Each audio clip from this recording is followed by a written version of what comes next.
Americans carry a credit card debt of about $5,000. The average debt for student college loans, the average is $35,000. The average debt on a car loan, about the same, $30,000. The average homeowner has a mortgage payment of a little over $1,000 a month. So needless to say, we are people who live with debt.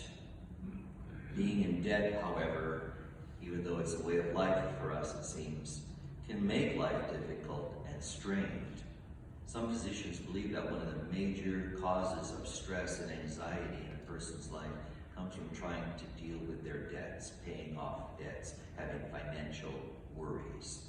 Unpaid debts can also result in legal entanglements and can even end relationships and marriages.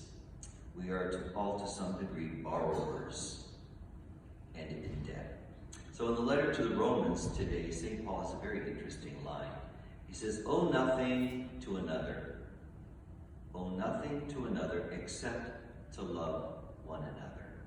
Paul has a way of beginning at the level where we are. Owe nothing, people are thinking money and such.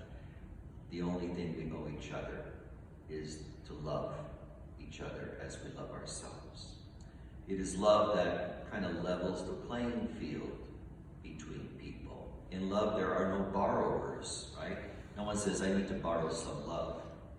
No one says, I'm going to loan you some love. No, love is what we owe to each other by virtue of our very existence. Love is not something that can demand repayment. Love is to be given freely, without any strings attached, without any terms of repayment. We call that unconditional love. That is the kind of love that Christ has for us.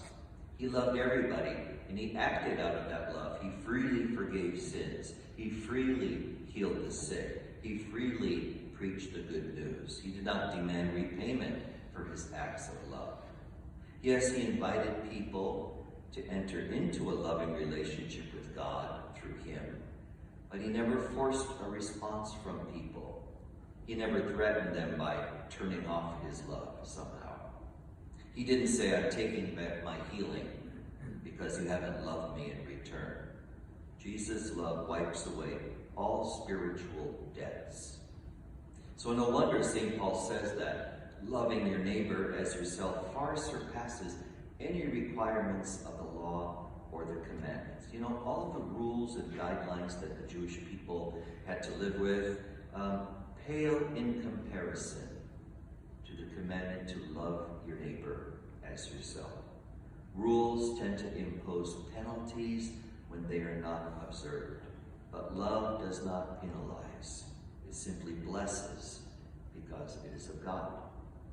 So as followers of Christ, we know that Jesus raises the bar and really demands more of us in terms of our relationship with each other.